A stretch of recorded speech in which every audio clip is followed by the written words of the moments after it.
நீதிபதி சாமிநாதனுக்கு நான் நன்றியை தெரிவிச்சுக்கிறேன்.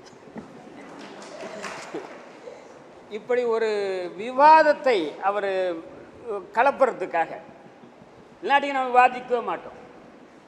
அவர் என்ன சொல்கிறதுன்னா, அவர் தலையிலேயே அவர் கொல்லி வச்சுக்கிட்ட மாதிரி தான் இதை பண்ணது, இல்லை விட்டுட்டு போயிருக்கலாம். அவங்க சொன்னார், இப்போ தான் அசோக் அவர்கள் சொன்னார், நீதிபதி கண்ணதாசன் பேரில் புகார் கொடுத்தது நான். அந்த வழக்கில் அட்வொகேட் ஆன் ரெக்கார்ட் நான். அவர் ஜட்ஜ் ஆகக்கூடாதுன்னு 2 பேர் வழக்கு போட்டாங்க. ஒன்று எம்ஜிஆர் பிரசாத், இன்னொன்று வி செல்வராஜ். எம்ஜிஆர் பிரசாத்துக்கு நான் வக்கீல், வி செல்வராஜுக்கு நாகசைலா வக்கீல். எங்கள் எல்லாருக்குமே மறைந்த PUCL உடைய வழக்கறிஞர் கண்ணபிரான் வந்து வாதாடுறாரு. ஜஸ்டிஸ் ரெட்டி அவர் சொல்கிறாரு, மதியானம் எடுத்து வைக்கிறேன். மதியானத்துக்குள்ளே டெலக்ஸ் மெசேஜ் வந்து is appointed as a judge. Kannadasan sir, இல்லை சார், நான் தான் சொல்கிறேன்னு, வெள்ளி நாயத்தை எடுத்து போடல, நாங்கள் வழக்கு போட்டதுக்காக சொல்கிறேன். ஆனால் கண்ணதாசன் எங்கள் பேர்லாம் ஒன்றும் பண்ணல. அதே மாதிரி இவங்க பிடி தினகரன் நயத்தை வழக்கு போட்டது வைகை. இப்போ வாஞ்சிநாதன் மாதிரி புகார் கொடுத்து வைகை. அவருக்கு வந்து அது சம்பந்தமாக இந்த மாதிரி எல்லாம் கண்டெம்ப்ட்லாம் வைகை பேரில் அவர் ஒன்றும் நடவடிக்கைலாம் இருக்குது. சார் போட முடியாது சார், எனக்கு இதாக கீழே வைங்க, இல்லை என் குரலே கேட்கும் சார். அதனால் இந்த விவாதம் இருக்குது பாருங்கள், அதில் மகிழ்ச்சி. இதில் ஒரு செய்தியை சொல்கிறேன். இப்போ தோழர் அசோக் இருக்கார்ல, அவர் bar council member. Bar council வந்து வழக்கறிஞருடைய தொழில் செய்யும் உரிமையை காப்பாற்ற வேண்டும். துரதிர்ஷ்டவசமாக 2015-16 காப்பாற்றல. அந்த தவறை இப்போது செய்யாதீர்கள்னு கேட்டுக்கிறேங்க. நீங்க உங்க தலைவருக்கு ஆமா அதை ஏன்னா 2016 நான் ஓய்வு பெறும்போது வாஞ்சிநாதன் உட்பட 50க்கும் மேற்பட்ட வழக்கறிஞர்கள் சஸ்பென்ஷன்ல இருந்தாங்க. அவர் சொன்னார், விசாரிச்சு அவரும் தான் சேர்ந்து சஸ்பென்ஷன்ல இருந்தாங்க. அதுல 10-11 பேர் நிரந்தரமாக வாஞ்சிநாதன் உட்பட. அவங்க என்ன பண்ணாங்க, அதாவது வழக்குரைஞருக்கான அமைப்பு நாங்க ஒரு தப்பு செய்யறோம்னா எங்களை வந்து தண்டிக்க வேண்டிய அமைப்பு யாரு? Bar council. அப்போது இருந்த தலைமை நீதிபதி கவுல் அந்த அதிகாரி மாவட்ட நீதிபதிக்கு மாத்துறாரு. அதை நாங்க ஏன் எதிர்க்கிறோம்னா, சாதிங்க மாவட்டத்தில் போனா இவர் எந்த சாதி இந்த வக்கீல் அப்படின்றது ரொம்ப தெளிவா தெரியும். பார் கவுன்சில் அப்படி இருக்காது. கீழே போக போக தெளிவா தெரியும், இவனை டார்கெட் பண்ணலாம்.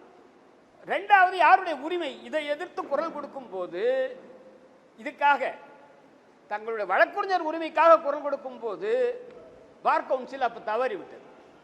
இதுக்காக அது குரல் கொடுத்தவங்க தான் அசோக்கும், அது குரல் கொடுத்தவங்க தான் வாஞ்சிநாதன்.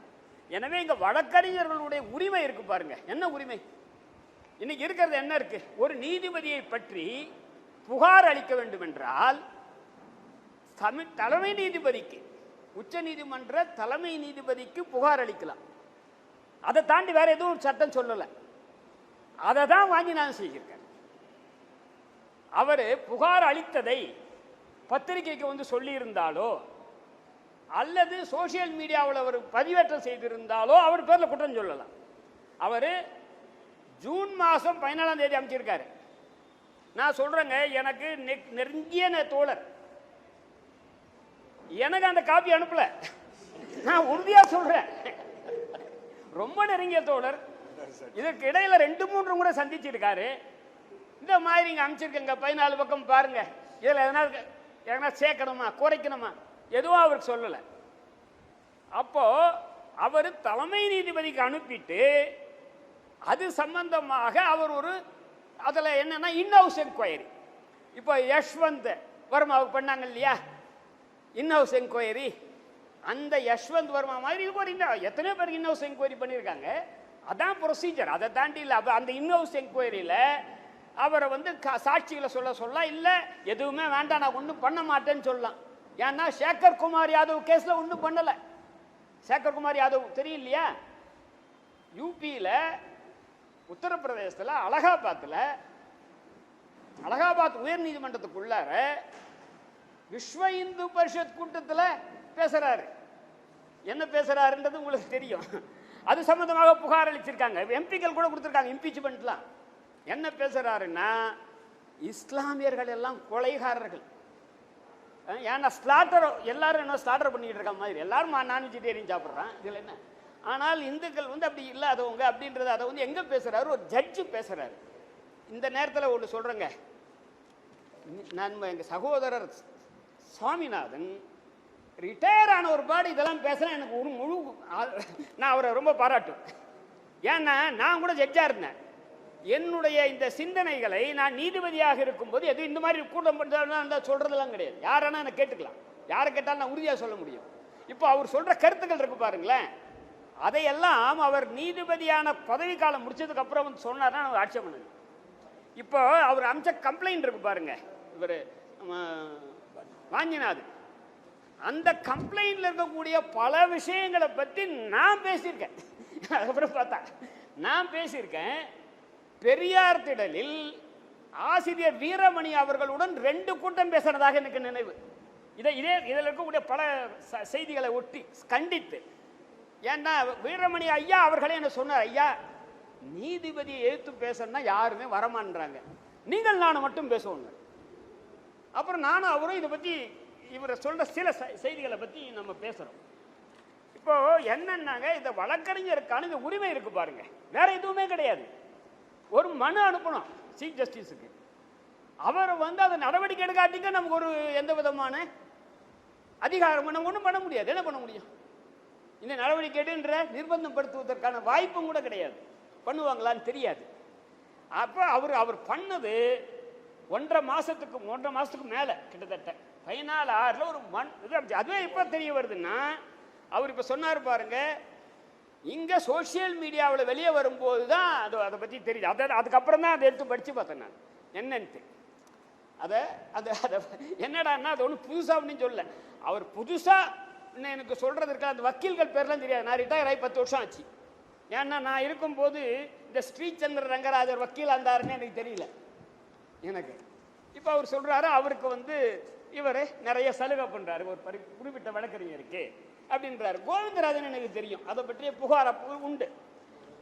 இதை மாதிரி சில நீதிபதிகள் பேரில் இவர் மட்டும் இல்லை, நீதிபதிகள் பேரில் கூட வக்கீலுக்கு தெரியும் என்னென்ன ஒரு கோர்ட்டில் நடக்குதுன்ட்டு வக்கீலுக்கு தெரியல. இந்த நீதிபதி கிட்ட இப்படிலாம் அப்படி இருந்தால் அதை கண்டிப்பாங்க. ஒரு எல்லையை மீறும் போது பிரச்சனை ஆகுதுங்க. சின்ன அட்ஜஸ்ட்மெண்ட் இருந்தால் பார்த்துக்கிட்டு விட்டுறாங்க.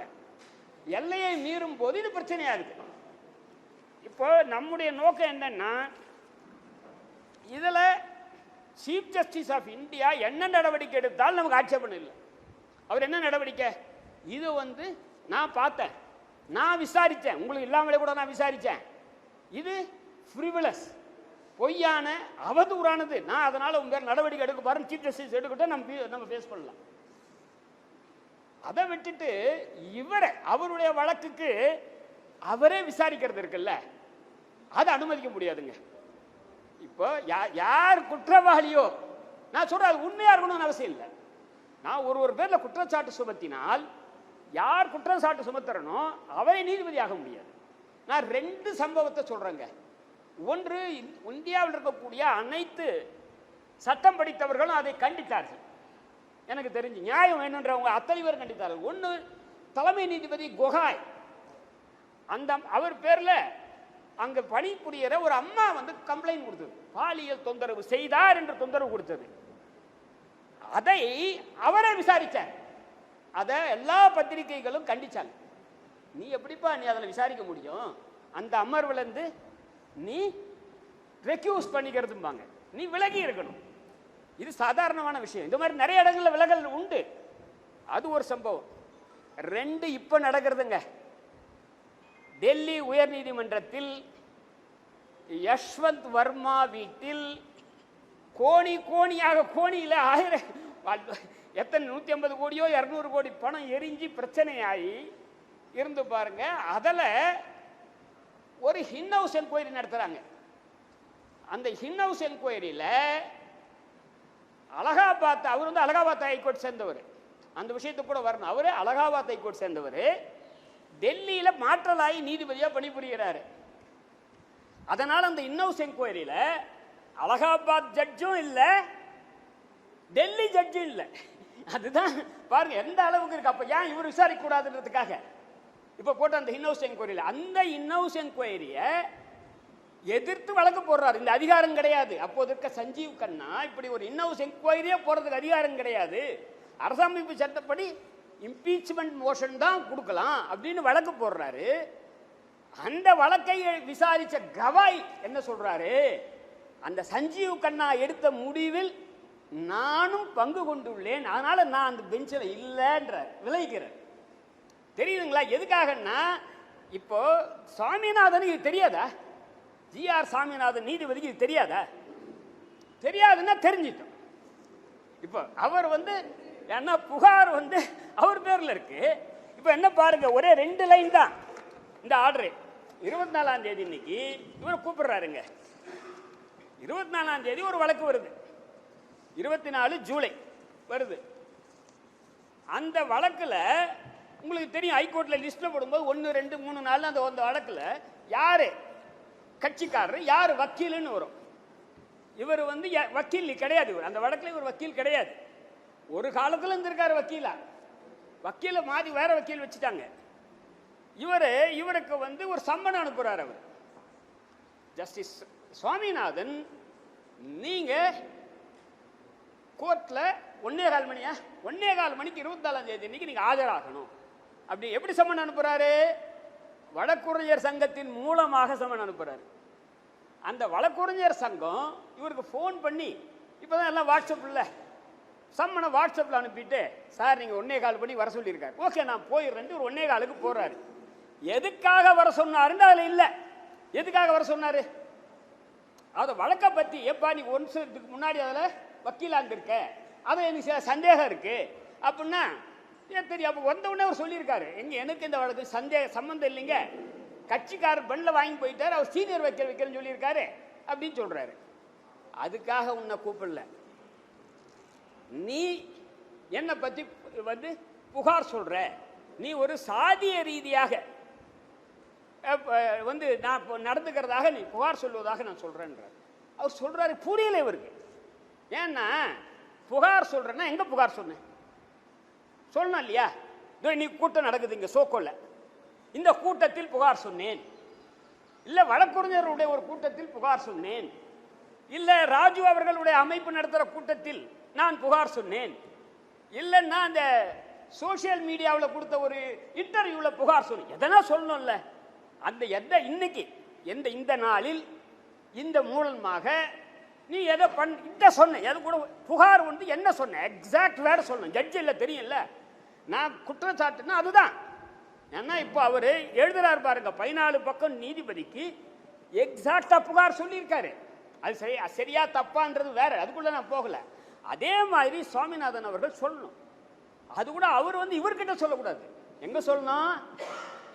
Chief justice, Tamil Nadu chief justice Chennai ஹைகோர்ட்டுக்கு என் பேர்ல ஒரு வக்கீல் இந்த மாதிரி எல்லாம் அவதூறா பேசுறாரு, பொய்யான தகவலை பேசுறாரு, வெளியில பேசுறாரு, இதெல்லாம் பேசுறாரு 1, 2, 3, அதனால நீங்க அவர் பேர்ல விசாரணை நடத்துங்கன்ட்டு. இத நாம இதான் அடிப்படை. அவங்க விசாரிக்க கூடாது. அப்ப தலைமை நீதிபதி இவரை பத்தி விசாரிக்கிறதுக்கான முடிவெடுக்கலாம், முடிவெடுக்காம போலாம், என்னன்றது அவருக்குள்ள பண்ணலாம். நம்மளை பொறுத்த வரைக்கும் இது சாமிநாதன் செய்யற 2வதுங்க. முதல் முறையா பார்லாம் கேட்கல, ஏன்னா வக்கீல் சம்பந்தப்பட்டது அல்ல. சவுக்கு சங்கர் வழக்கு, சவுக்கு சங்கரை பொறுத்த வரைக்கும் அவர் சொன்னதுல எனக்கு உடன்பாடு கிடையாது. அவரை ஒரு வழக்கை எதிர்கொள்ளணுன்றதுல எனக்கு ஆட்சேபனையும் கிடையாது. ஆனால் இதே ஜஸ்டிஸ் சுவாமிநாதன் சவுக்கு சங்கர்ல என்ன சொல்றாருன்னா, அவர் என் பேர்ல பொய்யாக அநீதியாக புகார்களை சொல்றாரு. அவரே விசாரிச்சு அவரே தண்டனை கொடுத்தாரு. அப்ப பார்ல இருந்து யாரும் கேட்கல. என்னுடைய கருத்து, பார் பொதுவா எல்லாத்தையும் கேட்கணுங்க. சவுக்கு சங்கர் மேல இதே தண்டனையை வேற ஒரு அமர்வு கொடுத்திருந்தால் எனக்கு ஆட்சேபனையே இல்லை. ஏன்னா அவரே கொடுக்கறது அதை தான் இப்ப வாங்கினாங்க செய்யறாரு. நேத்து சவுக்கு சங்கரப்ப பார் வந்து திரண்டு கேட்காததனுடைய விளைவு ஏங்க. அதனால எனக்கு நான் தெளிவாக சொல்கிறேன், நான் சவுக்கு சங்கரோட ஆதரவாளர். எனக்கு அவருக்கும் எந்த தொடர்பும் கிடையாது. இன்னும் கேட்டால் ஆதரிக்க முடியாது அவர், அதல்ல விஷயம். ஆனால் இதுதான் இப்போ இந்த செய்தியில் முக்கியமாக இதை சொல்லணும் அப்படின்னு நான் நினைக்கிறது. இந்த கண்டெம்ட் இருக்கு பாருங்க. இந்த கண்டெம்ட்ல வந்து ரெண்டு விஷயம் இருக்குங்க. ஏற்கனவே நிறைய பேர் சொல்றாங்க ரெண்டு விதமான கண்டெம்ட் இருக்கு. ஹைகோர்ட்ல எனக்கு தெரிஞ்சு ஒரு வழக்கறிஞர் பேர்ல கிருஷ்ணமராஜ் என்ற ஒரு பேர்ல ஒரு கண்டெம்ட் எடுத்திருக்காங்க. அந்த கிருஷ்ணமராஜ்ன்றவர் வந்து ஏதோ பத்திரிகையில் எழுதினாங்க. அவர் இறந்துட்டார். இப்போ நான் அப்போ ஜூனியரா இருக்கேன் கிட்டத்தட்ட. அதாவது 1990க்கும் 80க்கும் 90க்கும் இடைப்பட்ட காலமாக இருக்கும் என்று நினைக்கிறேன் அநேகமாக. அப்போ அவர் நீதித்துறை வந்து ஒரு விமர்சனம் பண்ணி எழுதுறாரு. எந்த தனிப்பட்ட நீதிபதியை பற்றி இல்லை, அதுக்காக எடுக்கிறாங்க. அப்போ வழக்கறிஞர்கள் அமைப்பு வந்து அதை எதிர்த்த உடனே டிராப் ஆகுது. ஒன்று. ரெண்டு, மீதிக்கெல்லாம் போகல. பல கண்டெம்ட் எடுத்தால் நிறைய விவாதிக்கிறதுக்கு இருக்கு. கண்டெம்ட் அப்படின்றதுல என்னன்னா உச்ச நீதிமன்றமோ உயர் நீதிமன்றமோ அல்லது வேற நீதிமன்றமோ போடுற உத்தரவு இருக்கு பாருங்க. அந்த உத்தரவு சரியாக இருந்தாலும் தப்பாக இருந்தாலும் அந்த உத்தரவை கடைபிடிக்க தவறினால் அதுக்கு வர கண்டெம்ட்டை நம்ம ஆட்சேபணப்படல. தீர்ப்பு சொன்னா அந்த தீர்ப்பை ஒபே பண்ணணும், அதை பத்தி இல்லை. ஆனால் நீதிமன்றத்தின் மாண்பு குறைவதாக சொல்ற அந்த கண்டெம்ட்டுக்கான சட்டத்திற்குரிய பிரிவு சட்டத்தில் இருந்து அகற்றப்படணும். அது இன்னைக்கு நம்மளை ஆட்சி செய்த இங்கிலாந்தில், யூகேவில், யுனைடெட் கிங்டத்தில் இல்லை. இன்னைக்கு அந்த மாதிரியான ஒரு பிரிவு இல்லை. ரெண்டு சம்பவத்தை மட்டும் இதை நான் சொல்லி இது பண்றேன். என்னன்னா 2004-05 என்று கருதுகிறேன். சுற்றுச்சூழலுக்காக வாதாடக்கூடிய மோகன் அவர்கள் கட்ஜு பெஞ்சில் சொல்றாரு, நீங்க இந்த வழக்கை விசாரிக்க கூடாது என்று சொல்ற. உடனே நான் இருக்கேன், நாங்கள் பார்த்துட்டு இருக்கேன். அவர் சொல்றாரு, ஜட்ஜி சொல்றாரு, ஏன் விசாரிக்க கூடாதுன்றீங்க, நீங்க வேற அமர்வுக்கு போடுங்க. ஏன் அப்படி சொல்றீங்க? நான் அதை சொன்னேன்னா நீங்க என் பேர்ல கண்டெம்ட் நடவடிக்கை எடுப்பீங்க.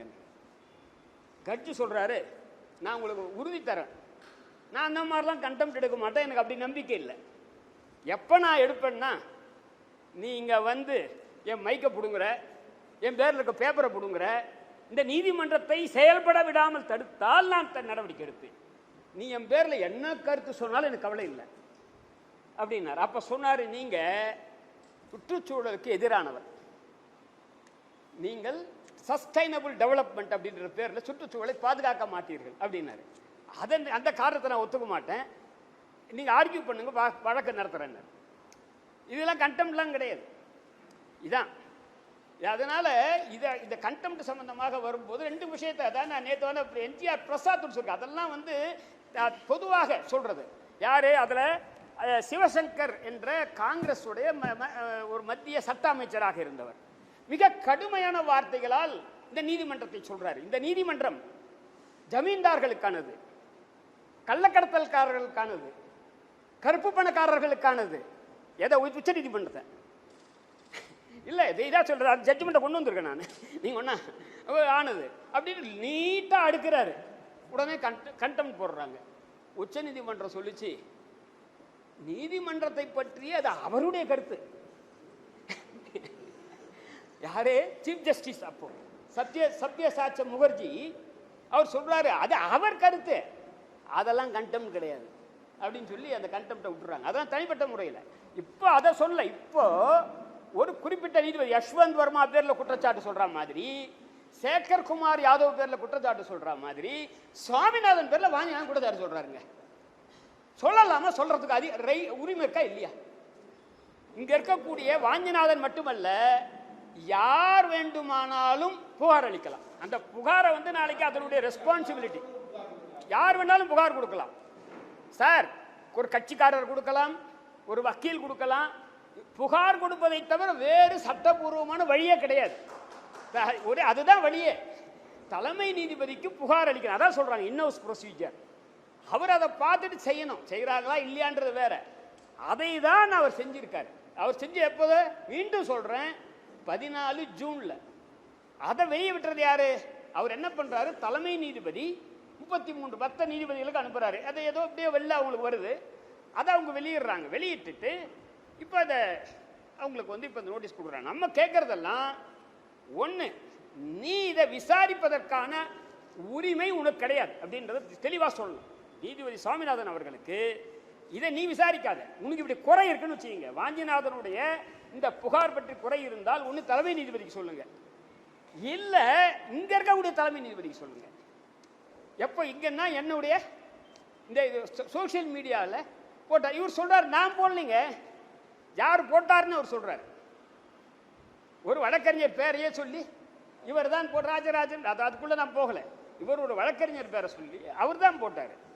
நான் இதுவரையில் நான் எந்த சோசியல் மீடியாவிலையும் நான் வந்து பதிவேற்றம் செய்யவில்லை அப்படின்றார். இன்னும் கூட புலனாய்வு செய்யட்டும்.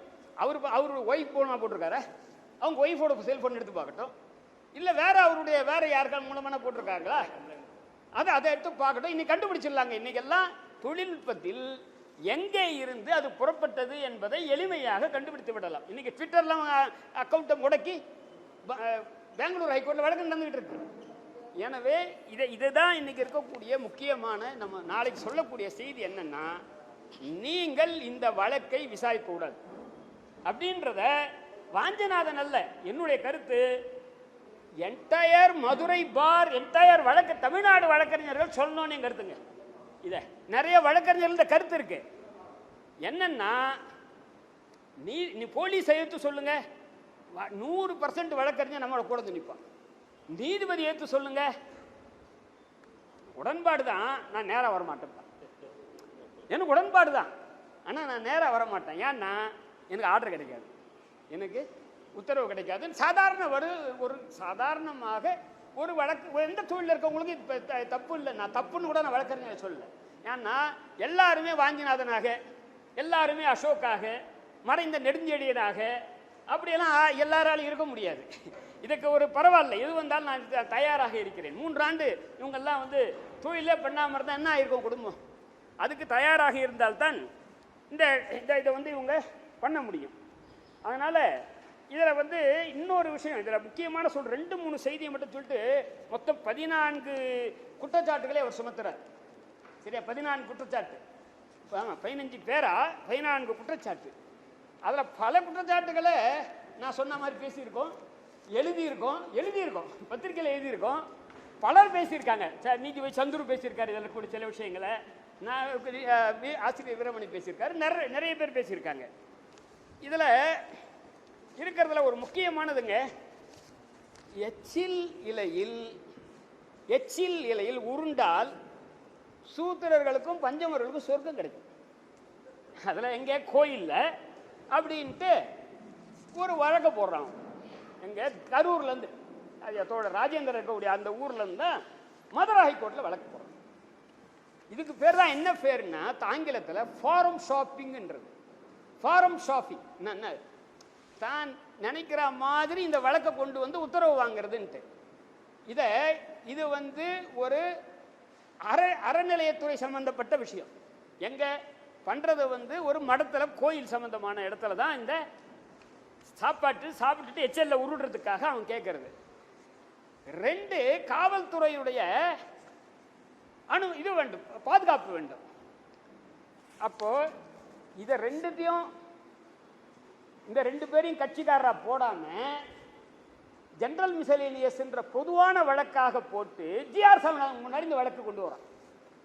அப்போ இத மாதிரியான ஒரு ஏற்பாடு என்ன பண்ணோம்? என் முன்னாடி இருக்கு, என் முன்னாடி ஒருத்தர் வந்தாரு, இப்ப கூட சொல்ற ஒரு மூத்த வழக்கறிஞர் சீனிவாஸ் என்கிட்ட வந்தார். மார்டினுக்கான எஃப்ஐஆர், யாரு லாட்டரி கிங் மார்டினுக்கான எஃப்ஐஆர் கோர்ஸ் பண்றதுக்காக என் முன்னாடி வந்தார். நான் சொன்னேன், நான் ரிட்ல உட்கார்ந்தேன், உங்களுக்கு அதிகாரம் இருக்கு, ஆனால் நீங்க சிஆர்பிசியில் 482 போங்க. நான் இப்போ அதை ஹைகோர்ட்டில் 2 ஒன்றாக்கிட்டாங்க, இப்போ கிளப் பண்ணிட்டாங்க. அப்போ நான் சொன்னேன், அப்போ ஏன்னா எனக்கு சீனிவாசன் நல்லாவே தெரியும்.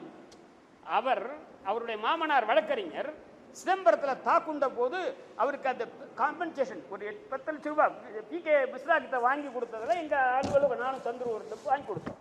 அதில் அவர் வந்த உடனே நான் சொன்னேன், சீனிவாசன் நான் முடியாது அப்படின்னு. இவர் என்ன பண்ணோம், இவர் எப்பா இது HRNC-யா நீ கட்சியா போடல? HRNC போட்டா ஜஸ்டிஸ் சரவணன் கிட்ட கேஸ் போயிடும், இல்ல போலீஸ போட்டா ஜஸ்டிஸ் புகழேந்தி கிட்ட போயிடும், இல்லைன்னா அப்ப சீஃப் கிட்ட கொடுத்து 3 பேர்ல யாருக்கு பொண்ணு உத்தரவு வாங்கணும். அப்ப இவர் என்ன பண்றாரு, இவரே ஆர்டர் போட்டு சூமோட்டோ 2 பேரும் இம்ப்ளீட் பண்ணிக்கிறார். இதுவும் பேர் தாங்க ஃபாரன் ஷாப்பிங். இன்னொன்னு உங்களுக்கு ரொம்ப தெரிஞ்சு, அதெல்லாம் நான் இதெல்லாம் பேசணும், இதெல்லாம் வெளியில பேசணும் தான். எது 5 வருடங்களாக 2020 அதிமுக ஆட்சி காலத்தில் சட்டசபையில் நிறைவேற்றப்பட்ட மசோதாக்கள் உட்பட யூனிவர்சிட்டி பல்கலைக்கழக சம்பந்தமான மசோதாக்கள் ஒரு 10 மசோதாக்களுக்கு ஆளுநர் ஒப்புதல் தரல. நான் இன்னும் சொல்றேன், அந்த மசோதாக்கள்ல சில மசோதாக்கள் அதிமுக காலத்தில் பாஸ் பண்ண மசோதா.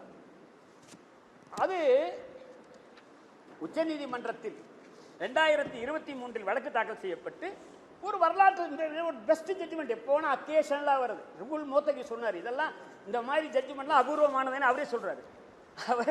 அப்போ அவங்க சொன்னாங்க இது தப்பு. யாரா இருந்தாலும், யாரா இருந்தாலும், கவர்னரா இருந்தாலும் சரி, பிரசிடென்ட் இருந்தாலும் சரி, கால வரையறை இருக்குங்க. கான்ஸ்டிடியூஷன் வந்து as soon as possible, எவ்வளவு விரைவில் முடியுமோ அவ்வளவு விரைவில் முடியும்னா நீ கால வரையெல்லாம் இருக்க முடியாது அப்படின்ட்டு உச்ச நீதிமன்றம் கால வரையறையை நிர்ணயிக்குதுங்க. இப்பதான் இப்ப தன்கர் பாவம் அவரே போடுறாரு, அவர் அப்ப அதை இதெல்லாம் பேசினாரு. அப்ப உச்ச நீதிமன்றம் கால வரையறை நிர்ணயித்தவுடன் இல்லாமல் இதை அப்ப நாங்கள் திருப்பி கவர்னருக்கு அசன்ட்டுக்காக அவர் வந்து அது ஒப்புதலுக்காக அனுப்புறோம்னு சொல்லாம அந்த ஒப்புதல் நாங்கள் தருகிறோம், ஏன்னா 5 வருஷம் ஆகி போச்சு அப்படின்ட்டு அவங்க கொடுத்தாங்க. அது கொடுத்து முதல்ல 5 வருஷம் இல்லைன்னு யாரு, கவர்னர் ரவி. அவர் கொடுத்தப்ப ஏப்ரல்ல 8 நாள் என்று கருதுகிறேன் அந்த உச்ச நீதிமன்ற தீர்ப்பு. மேல திருநெல்வேலியுடைய பிஜேபியினுடைய மாவட்ட செயலாளர் வெங்கடாச்சலபதி திருநெல்வேலியிலிருந்து, அவர் எங்க வழக்கு போடணும், திருநெல்வேலியிலிருந்து மதுரை பெஞ்சில் போடணும். வக்கீல் யார் அவருக்கு, மதுரை வக்கீல். ஆனா எங்க போடுறாரு, சென்னையில் யார்கிட்ட போடுறாரு, ஜிஆர் சாமி. அப்ப இது மாதிரி ஃபாரோ ஷாப்பிங்ல வேற என்ன அப்படின்னு நாங்க ஏற்கனவே கேட்டோம். அதை தான் அவரும் கேட்டிருக்காரு. யாரு, நான் ஏற்கனவே கேட்டேங்க. இப்போ அவர் இந்த நோட்டீஸ் கொடுத்தா எனக்கு சேர்த்து அவர் கொடுக்கணும். நான் மட்டும் இல்லை, நிறைய பேர் கேட்டிருக்காங்க, சந்திர கூட கேட்டிருக்காருன்னு நினைக்கிறேன். அப்போ இந்த மாதிரியான இந்த செய்திகள்லாம் இருக்கு பாருங்க. ஒரு அதாவது மதச்சார்பின்மை என்ற கோட்பாட்டுக்கு விரோதமாக நடக்கிறார் அப்படின்ட்டு சில இதை சொல்றாரு. ஒன்று என்னன்னா, தமிழ்தாய் வாழ்த்து பாடுறாங்க. சங்கராச்சாரியா தமிழ்தாய் வாழ்த்து பாடும்போது எழுந்து நிற்கல. அதே நிகழ்வில் தேசிய கீதம் பாடும்போது அவருடைய மௌனம், அவருடைய ஞான மௌனம் கலைஞ்சி எழுந்து நிற்கிறார். சரிங்க, ஆனால் இது தவறு என்று காவல்துறை சங்கராச்சாரியார் பேர்ல எஃப்ஐஆர் போடல. போடல வேற, அது போடலாமா சரியா தப்பான்றது வேற போடல. இந்த அரசு சங்கராச்சாரியார் பேர்ல இனி எழுந்து நிக்கல. ஆனா சட்டத்தில் கேட்டிருப்பாங்க எழுந்து நிக்கமா நிக்கலான்றதெல்லாம் சட்டப்படி குற்றம் இல்லைன்னு.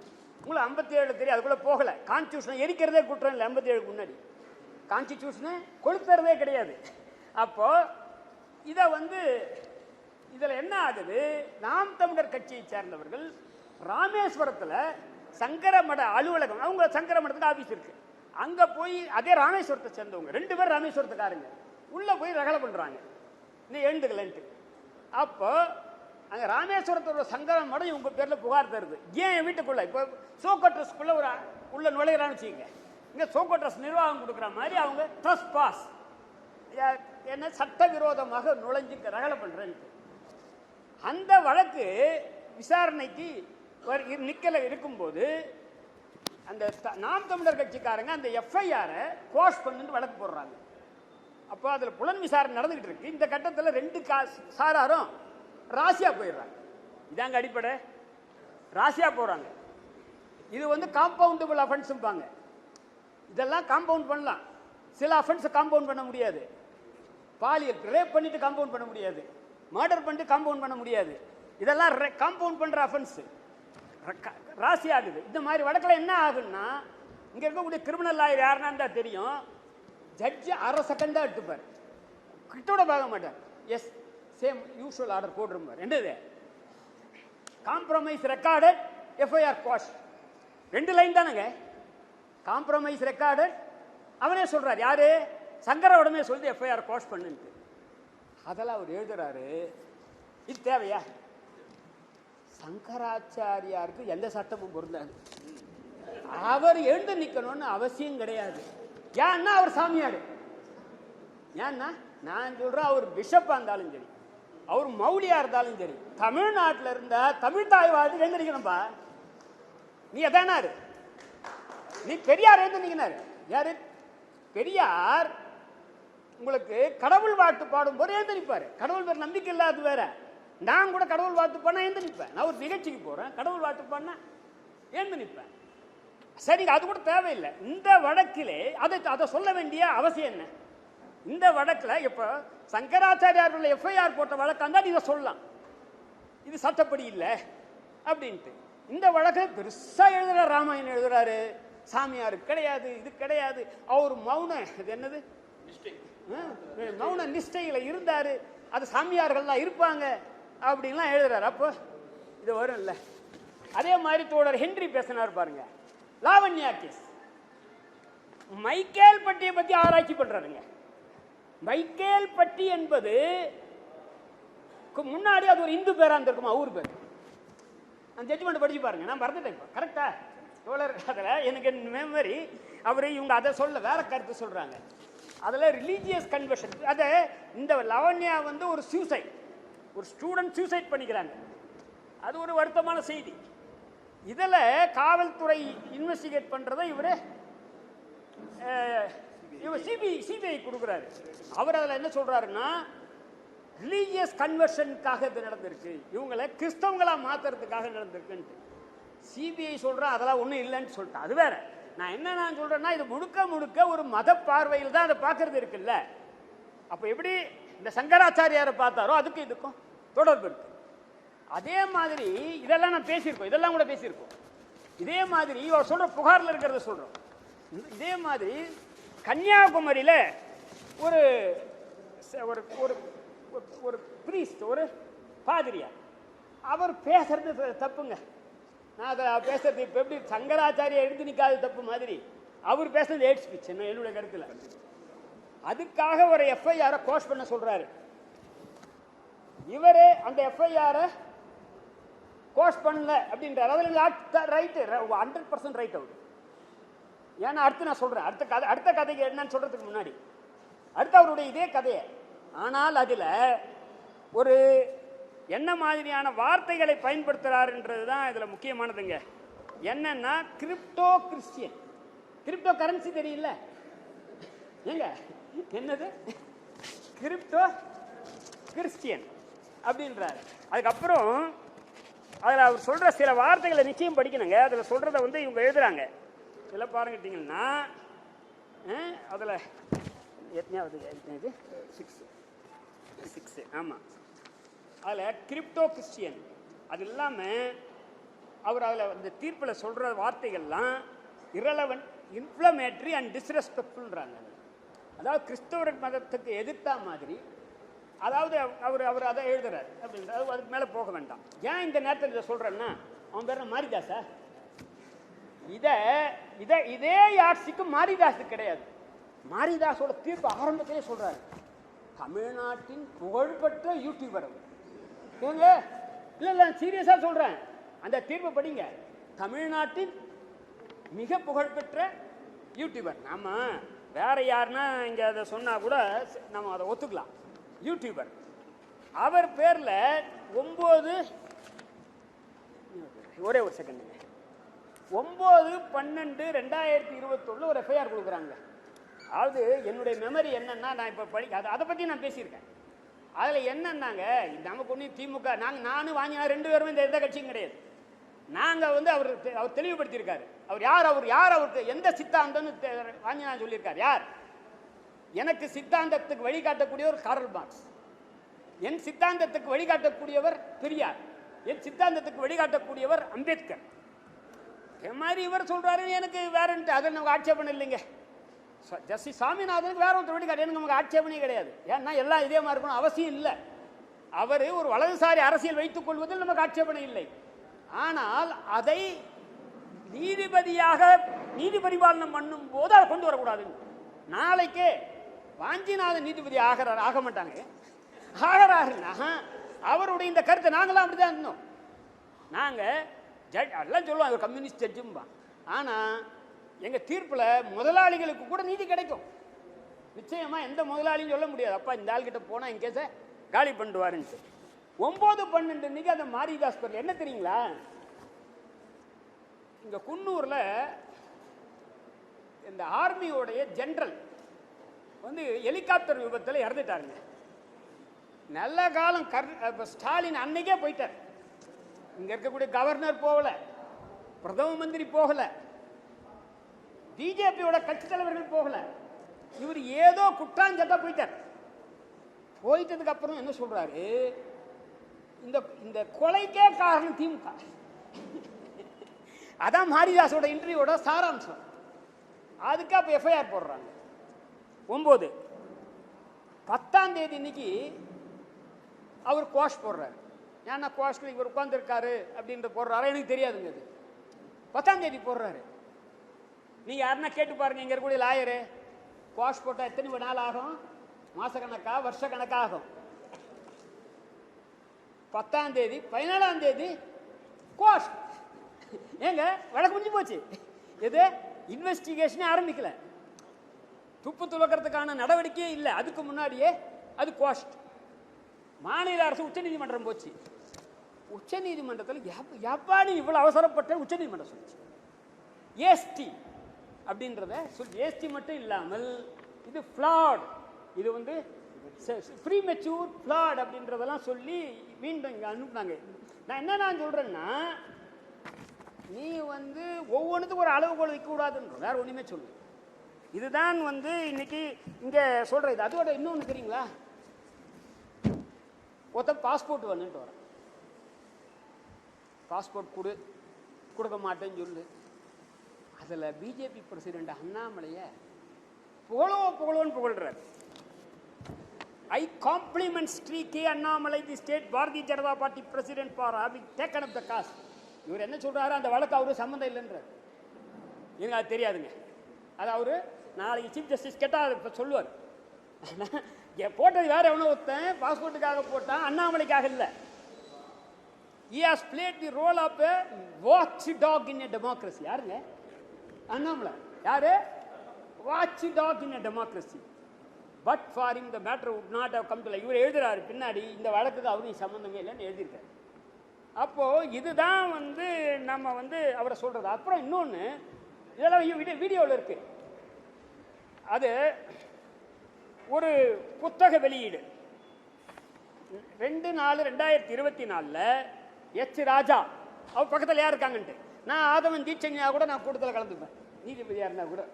அவர் பக்கத்தில் எச் ராஜா, ரங்கராஜ் பாண்டேயோட புத்தகம் வெளியிடறேன். கலந்துட்டோம். என்ன கேட்டால் கலந்துக்காமல் இருக்கிறது நல்லது. நான் ஆதவன் தீட்சண்யாவோட கலந்துக்கூடாது, அவர் வந்து எச் ராஜாவும் கலந்துக்கூடாது, ஜட்ஜாக இருக்க வரைக்கும்னு என் கருத்து. இருந்தால் கலந்துக்கிறேன். கூப்பிடுறாங்க, ஒரு நிர்பந்தம் போகிறேன். போயிட்டு சிரிச்சிட்டு பேசிட்டு வந்துட்டா பரவாயில்ல. அங்கே போய் என்னன்னா கருணாநிதி மாதிரி பேசுறாருங்க. அது வீடியோவில் இருக்கு, நீங்க பாருங்க. கலைஞர் கருணாநிதி, முன்னாள் முதல்வர் மறைந்த கருணாநிதி மாதிரி இம்பர்சனேட்டட் கருணாநிதி அவரை வந்து பேசுறாரு. அதாவது ஒரு மிமிக்ரி பண்றாரு. ஒரு நீதிபதி செய்யற வேலையா மிமிக்ரி? வந்து அவரை அவமானப்படுத்துவதற்காக செத்து போன மனுஷன். என்ன கேட்டா, நான் செத்து போன யாருமே எதிரியா இருந்தா கூட பண்ணக்கூடாதுன்னு நினைக்கிறேன், இல்லையா?